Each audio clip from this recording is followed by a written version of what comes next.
Hello everyone, welcome to my YouTube channel. मैं लक्षित आप सभी साथियों का अपने YouTube channel let's study with Lakshit में हार्दिक स्वागत करता हूं। तो आज के शानदार सेशन की शुरुआत करते हैं शानदार प्रश्नों के साथ। बने रहे हमारी इस वीडियो में अंत तक। चलिए दोस्तों, प्रारंभ करते हैं आज का सेशन।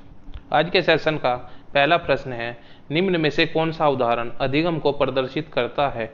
ऑप्शन ए, हाथ जोड़कर अध्यापक का अभिवादन करना। ऑप्शन बी, स्वादिष्ट भोजन देखकर मुंह में लार का आना। ऑप्शन सी, चढ़ना, भागना व फेंकना 3 से 5 वर्ष की अवस्था में। ऑप्शन डी, इनमें से सभी। तो दोस्तों, इस प्रश्न का सही उत्तर है ऑप्शन ए, हाथ जोड़कर अध्यापक का अभिवादन करना। अधिगम का तात्पर्य सीखना है। किसी बच्चे को कार्य करने के तरीकों को बताया जाए और छात्र उसी तरह का व्यवहार करे तो छात्र द्वारा अर्जित ज्ञान अधिगम कहलाएगा। विद्यार्थियों को हाथ जोड़कर अध्यापक का अभिवादन करना सिखाने पर वह उसी प्रकार का व्यवहार करने लगता है। चलते हैं अगले प्रश्न पर। अंतर्व्यक्तिक बुद्धि को प्रदर्शित करने वाला व्यवहार है। ऑप्शन ए, दूसरों के अंतर्मन की इच्छाओं एवं मनसा का पता लगाना। ऑप्शन बी, दूसरों के मूड को भाप जाना। ऑप्शन सी, मिलते जुलते संवेगों व उदासी एवं पछतावा में भेद कर परवाना।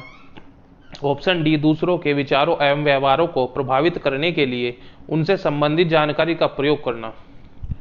तो दोस्तों, इस प्रश्न का सही उत्तर है ऑप्शन बी, दूसरों के मूड को भाप जाना। अंतर्व्यक्तिक बुद्धि को प्रदर्शित करने वाला व्यवहार दूसरों के मूड और भावनाओं को समझने, समूहों के साथ सहयोग, लोगों की मनोदशा, प्रोत्साहन एवं इरादों पर ध्यान देना, दूसरे लोगों के दृष्टिकोणों से चीजों को देखना सुनना आदि है।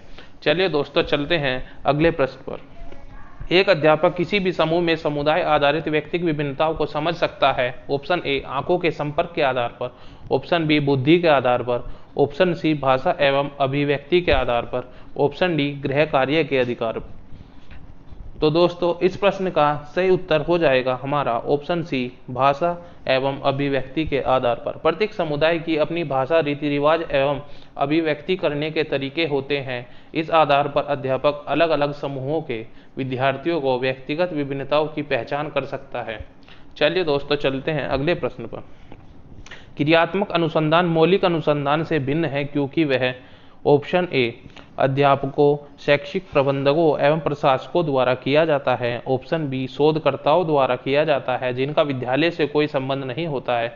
ऑप्शन सी, यह से सांख्यिकीय उपकरणों पर आधारित होता है। ऑप्शन डी, यह न्याय दर्श पर आधारित है। तो दोस्तों, इस प्रश्न का सही उत्तर है ऑप्शन ए, अध्यापकों, शैक्षिक प्रबंधकों एवं प्रशासकों द्वारा किया जाता है। क्रियात्मक अनुसंधान के द्वारा शिक्षा प्रक्रिया में सुधार कर शिक्षण प्रक्रिया को और प्रभावशाली बनाया जा सकता है। यह अनुसंधान शिक्षक, विद्यालय प्रबंधकों एवं प्रशासकों द्वारा किया जाता है, जबकि मौलिक अनुसंधान द्वारा छात्रों द्वारा शोध किया जाता है। चलते हैं अगले प्रश्न पर। राष्ट्रीय पाठ्य चर्चा की रूपरेखा 2005 में बहुभाषा को एक संसाधन के रूप में समर्थन दिया गया है क्योंकि ऑप्शन ए, यह एक तरीका है जिसमें प्रत्येक बालक सुरक्षित महसूस करें। ऑप्शन बी, भाषागत पृष्ठभूमि के कारण कोई भी बालक पीछे न छूट जाए। ऑप्शन सी, यह बालकों को अपने पर विश्वास के लिए प्रोत्साहन देगा। या ऑप्शन डी, इनमें से सभी। तो दोस्तों, इस प्रश्न का सही उत्तर है इनमें से सभी। राष्ट्रीय पाठ्य चर्चा की रूपरेखा 2005 में बहुभाषा को एक संसाधन के रूप में समर्थन दिया गया है। इसमें निम्न कारण है, बालक स्वयं को सुरक्षित महसूस करेंगे, मातृभाषा का विकास होगा, बालक को भाषा संबंधी समस्याओं का सामना न करना पड़े, बालकों में आत्मविश्वास की वृद्धि हो सके, समय की बचत हो सके आदि। चलते हैं अगले प्रश्न पर। सृजनशीलता के पोषण हेतु एक अध्यापक को अपने विद्यार्थियों को रखना चाहिए। ऑप्शन ए, कार्य केंद्रित। ऑप्शन बी, लक्ष्य केंद्रित। ऑप्शन सी, कार्य केंद्रित एवं लक्ष्य केंद्रित। या ऑप्शन डी, पुरस्कार केंद्रित। तो दोस्तों, इस प्रश्न का सही उत्तर हो जाएगा ऑप्शन बी, लक्ष्य केंद्रित। सृजनशीलता के पोषण हेतु एक अध्यापक को अपने विद्यार्थियों को लक्ष्य केंद्रित रखना चाहिए ताकि वे विभिन्न प्रकार के कार्यों द्वारा निर्धारित लक्ष्य की प्राप्ति कर सके। इससे विद्यार्थियों को लक्ष्य तक पहुंचने के लिए विभिन्न प्रकार के कार्यों में से कोई एक कार्य चुनने का अवसर होगा और उस पर वे सृजनात्मक कार्य कर सकेंगे। तो दोस्तों अगले प्रश्न पर पहुंचने से पहले यदि आपने हमारे चैनल को अभी तक सब्सक्राइब नहीं किया है तो हमारे चैनल को अवश्य सब्सक्राइब करें और साथ ही बेल का आइकन पर क्लिक कीजिए, जिससे हमारी आने वाली नई वीडियो का नोटिफिकेशन आप तक सबसे पहले पहुंच सके।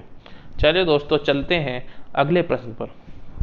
संज्ञानात्मक विकास में वंशक्रम निर्धारित करता है। ऑप्शन ए मस्तिष्क जैसी शारीरिक संरचना के मूलभूत स्वभाव को, ऑप्शन बी शारीरिक संरचना के विकास को, ऑप्शन सी सहज प्रतिवर्ती क्रियाओं के अस्तित्व को, ऑप्शन डी इनमें से सभी। तो दोस्तों इस प्रश्न का सही उत्तर हो जाएगा ऑप्शन ए मस्तिष्क जैसी शारीरिक संरचना के मूलभूत स्वभाव को निर्धारित करता है। चलते हैं अगले प्रश्न पर।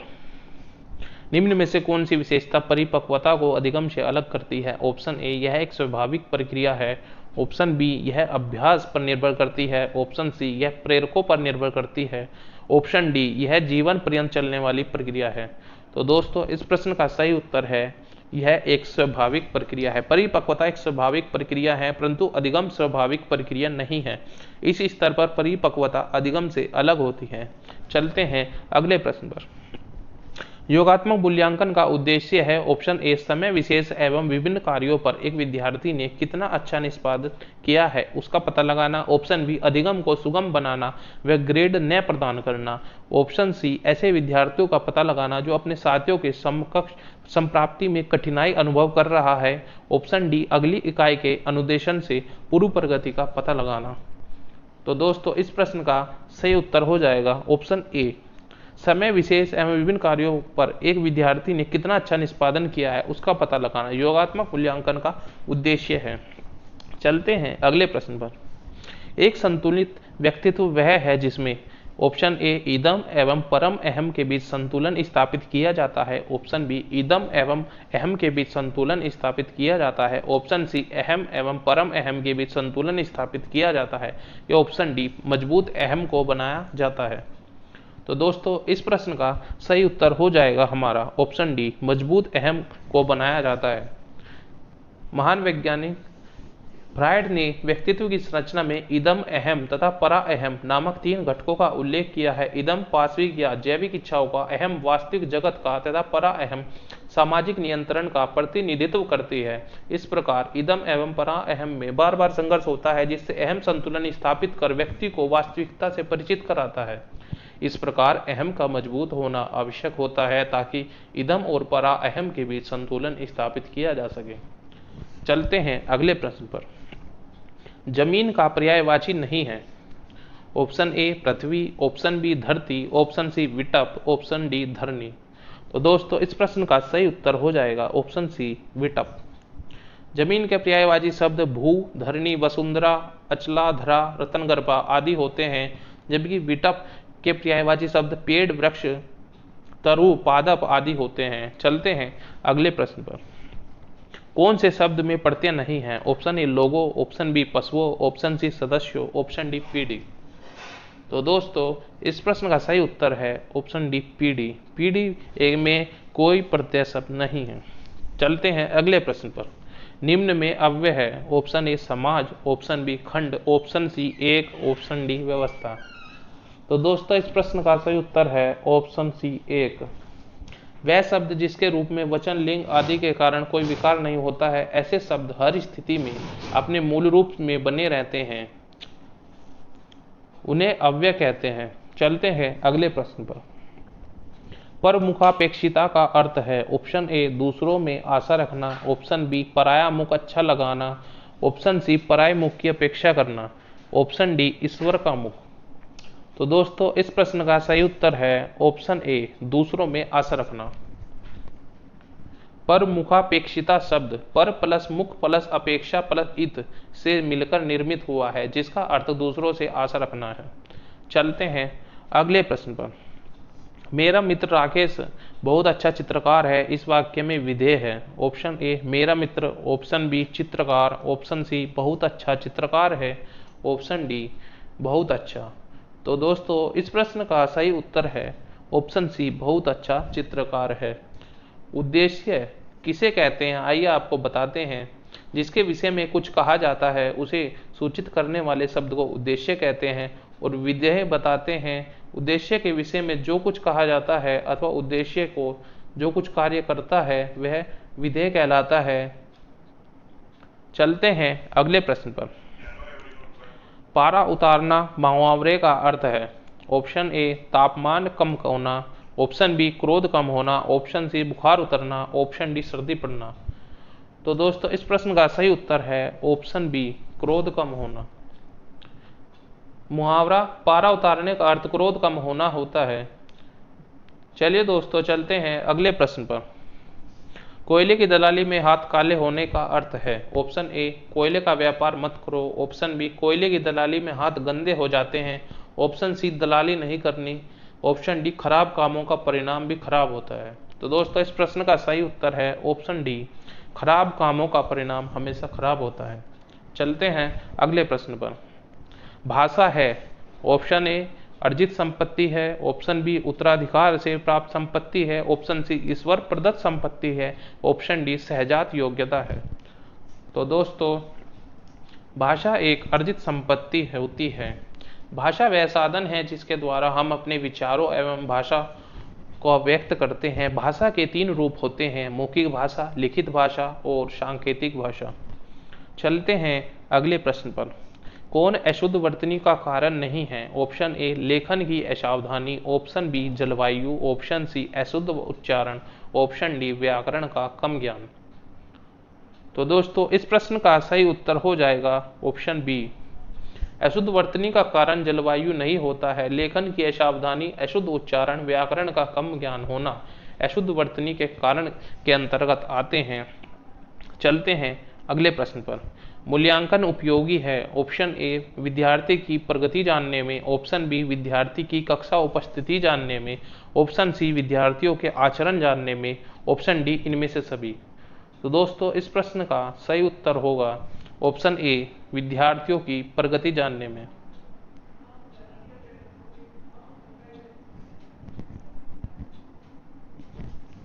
मूल्यांकन विद्यार्थी की प्रगति जानने में उपयोगी है। मूल्यांकन शिक्षण के उद्देश्य को स्पष्ट करता है, छात्रों को अध्ययन के लिए प्रेरित करता है। मूल्यांकन के आधार पर पाठ्यक्रम, शिक्षण विधियां, सहायक सामग्री आदि में आवश्यक सुधार किया जा सकता है। मूल्यांकन से छात्रों की रुचियां, अभिरुचियां, कुशलता, योग्यताओं, दृष्टिकोणों एवं व्यवहार का ज्ञान संभव होता है। चलते हैं अगले प्रश्न पर। Which of the following words is correctly split.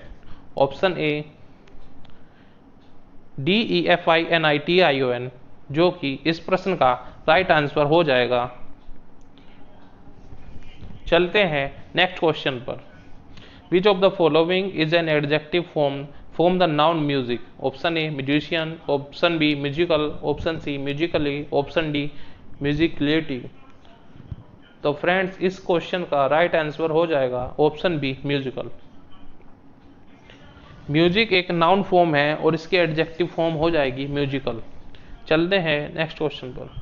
Pick out the word phonetic transcription of the word bridge. तो दोस्तों इस क्वेश्चन का राइट आंसर हो जाएगा हमारा ऑप्शन डी। ब्रिज को फोनेटिक ट्रांसक्रिप्शन में इस तरह से लिखा जाएगा। चलते हैं नेक्स्ट क्वेश्चन पर। The grammar translation method is. Option A emphasize listening and speaking, option B pays no attention to reading and writing, option C has its major force on reading and writing, option D emphasize reading and listening। तो दोस्तों इस प्रश्न का सही उत्तर हो जाएगा हमारा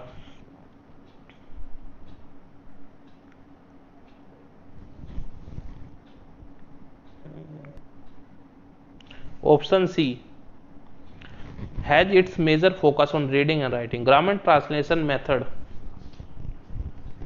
में विद्यार्थियों को पढ़ने और अपनी भाषा में ट्रांसलेट कर लिखने में सहायता प्राप्त होती है। अतः स्पष्ट है कि मेथड लिखने पर और पढ़ने पर फोकस करता है। चलते हैं नेक्स्ट क्वेश्चन पर। One of the principle of the direct method is that option A classroom teaching should be done only in the target language, option B both the first language and the target language should be used in the classroom, option C literature teaching should be the major focus, option D student in the classroom should only listen to the teacher's lectures। तो right answer is option A classroom teaching should be done only in the target language। Direct method of teaching is a type of classroom teaching which should be done only in the target language. पढ़ाने या शिक्षण की प्रत्यक्ष विधि, जिसे कभी कभी प्राकृतिक विधि भी कहते हैं, और अक्सर विदेशी भाषाओं को पढ़ाने में उपयोग किया जाता है, शिक्षार्थियों को मूल भाषा का प्रयोग करने से परहेज करता है और केवल टारगेट भाषा का प्रयोग करता है। कक्षा अनुदेश लक्ष्य भाषा में आयोजित किया जाता है। चलते हैं नेक्स्ट क्वेश्चन पर। The 4 basic language skills are option A listening, speaking, understanding and expressing, option B reading, writing, speaking and communicating, option C listening, reading, speaking and communicating, option D reading, writing, listening and speaking. The right answer is option D, reading, writing, listening and speaking are the 4 basic language skills. चलते हैं next question पर। Evaluation in a teaching program, option A takes place only at the end of the year, option B takes place only the end of the lesson, option C is a continuous process and goes on during lesson also, option D is not an integral part of teaching। तो friends इस question का right answer होगा हमारा option C, evaluation in a teaching program is a continuous process and goes on during lesson also. सतत और व्यापक evolution की एक प्रक्रिया है जो भारत के शिक्षा का अधिकार अधिनियम द्वारा संचालित है। मूल्यांकन के लिए यह दृष्टिकोण भारत में स्टेट गवर्नमेंट के साथ साथ भारत में केंद्रीय माध्यमिक शिक्षा बोर्ड द्वारा कुछ स्कूलों में 6 to 10 क्लास एंड 12th के छात्रों के लिए स्टार्ट किया गया है। शिक्षण कार्यक्रम में मूल्यांकन एवं सतत प्रक्रिया है और पाठ के दौरान भी चलती रहती है। चलते हैं नेक्स्ट क्वेश्चन पर। In a matching test student are asked to, option A match the related items in 2 columns, option B replace an item with a matching item, option C complete a sentence with a matching item, option D match unrelated item in 2 columns।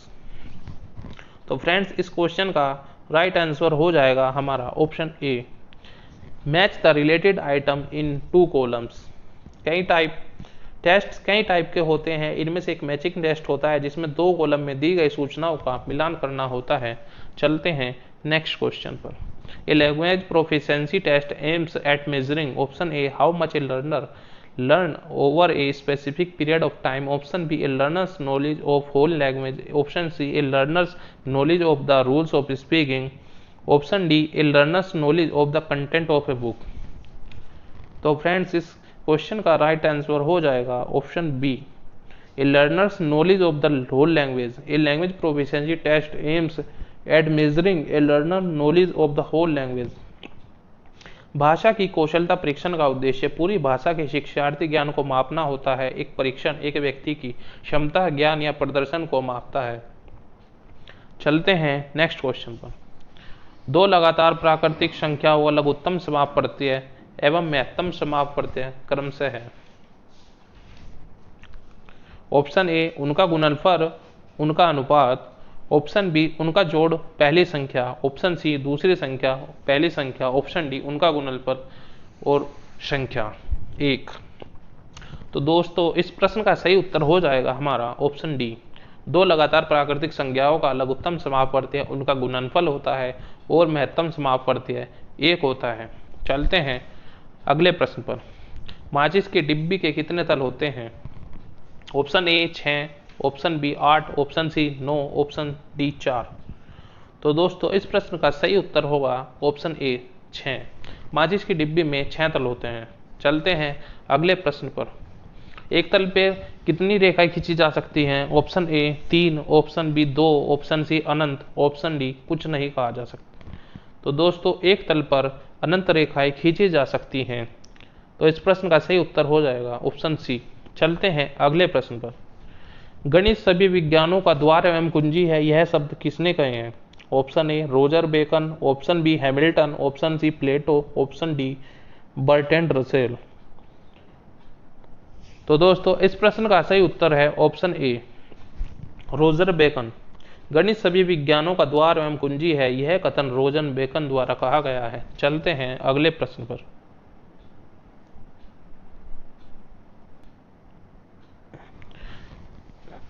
गणित के अध्ययन से एक बच्चे में किस गुण का विकास होता है? ऑप्शन ए आत्मविश्वास, ऑप्शन बी तार्किक रेखा, ऑप्शन सी विश्लेषित सोच, ऑप्शन डी इनमें से सभी। तो दोस्तों इस प्रश्न का सही उत्तर हो जाएगा ऑप्शन डी, इनमें से सभी। गणित के अध्ययन में एक बच्चे में इन सभी गुणों का विकास होता है।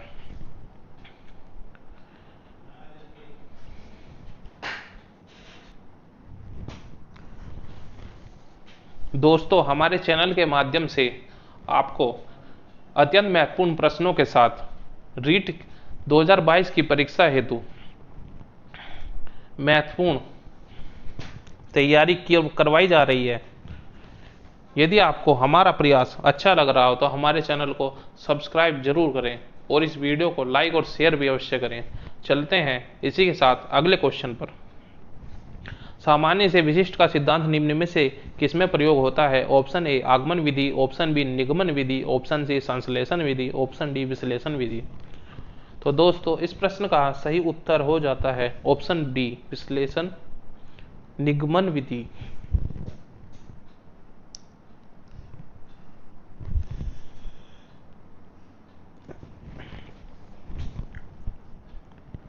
चलते हैं अगले प्रश्न पर। गणित में किस विधि में हम प्राय सूत्र तथा नियमों की सहायता लेते हैं? ऑप्शन ए संश्लेषण, ऑप्शन बी विश्लेषण, ऑप्शन सी आगमन, ऑप्शन डी निगमन। तो दोस्तों इस प्रश्न का सही उत्तर है ऑप्शन डी, निगमन।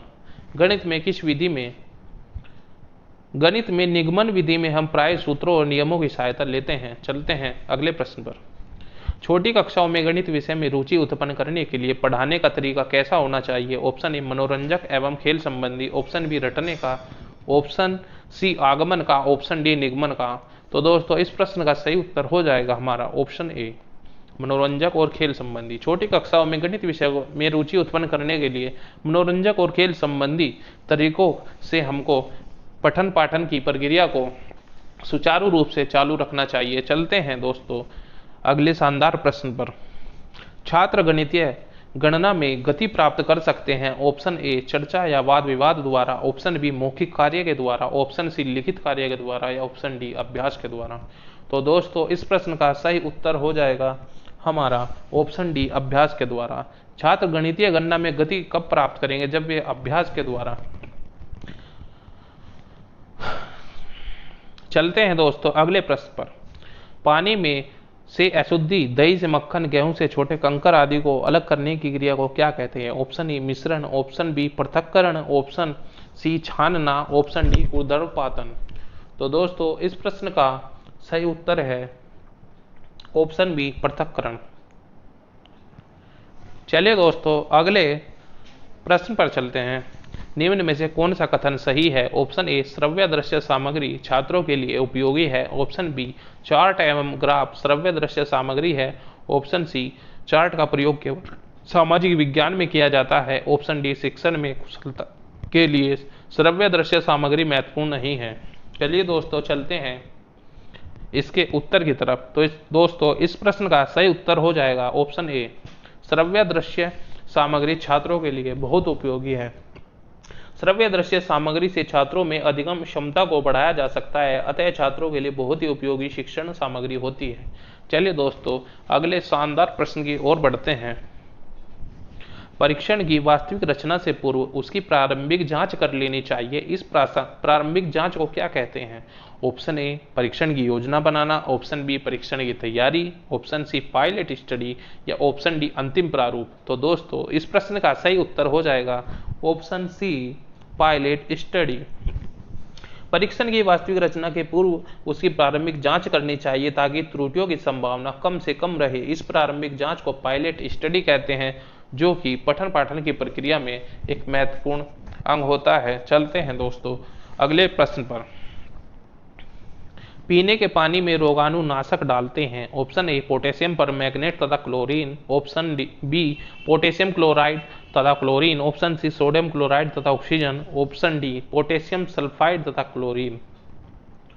तो दोस्तों इस प्रश्न का सही उत्तर हो जाएगा ऑप्शन ए, पीने के पानी में रोगाणुनाशक के रूप में पोटेशियम परमैंगनेट तथा क्लोरीन का प्रयोग किया जाता है। पोटेशियम परमैंगनेट का फॉर्मूला KMnO4 तथा क्लोरीन का फॉर्मूला Cl होता है।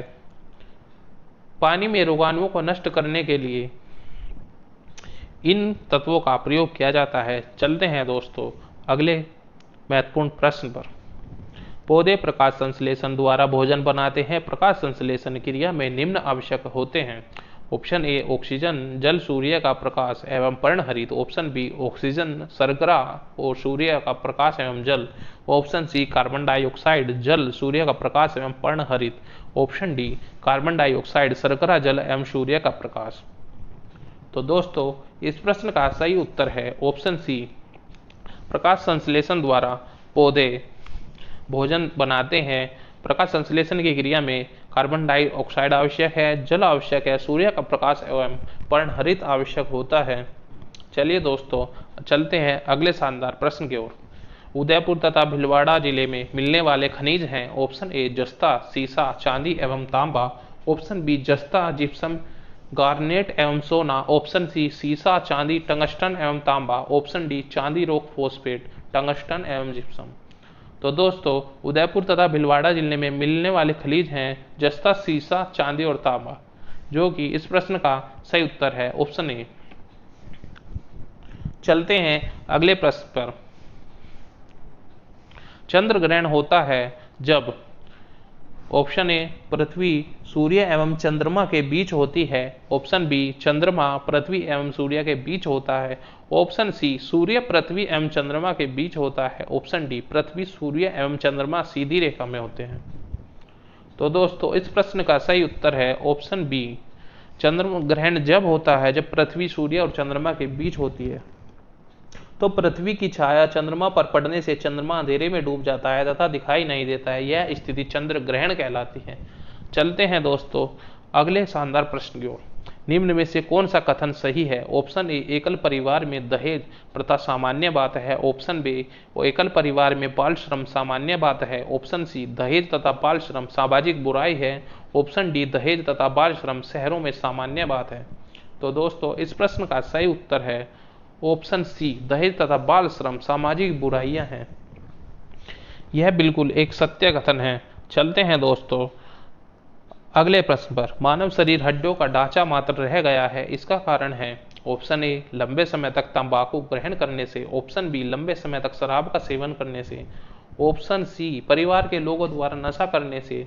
ऑप्शन डी परिवार के लोगों द्वारा तंबाकू ग्रहण करने से। तो दोस्तों इस शानदार प्रश्न के शानदार उत्तर होगा ऑप्शन बी, लंबे समय तक शराब का सेवन करने से। लंबे समय तक शराब का सेवन करने से लीवर सिरोसिस नामक रोग होने के परिणाम स्वरूप शरीर हड्डियों का ढांचा मात्र रह जाता है। तो दोस्तों इस प्रकार हमारे आज के सेशन के महत्वपूर्ण प्रश्नों का विश्लेषण पूर्ण हो जाता है। जल्द मुलाकात होगी शानदार प्रश्नों के साथ एक नई वीडियो में। अभी बारी आपकी है दोस्तों वीडियो को लाइक और शेयर करने की और साथ ही चैनल को सब्सक्राइब करने का। जल्द मुलाकात होगी अगली वीडियो में। आपका दिन शुभ हो। धन्यवाद।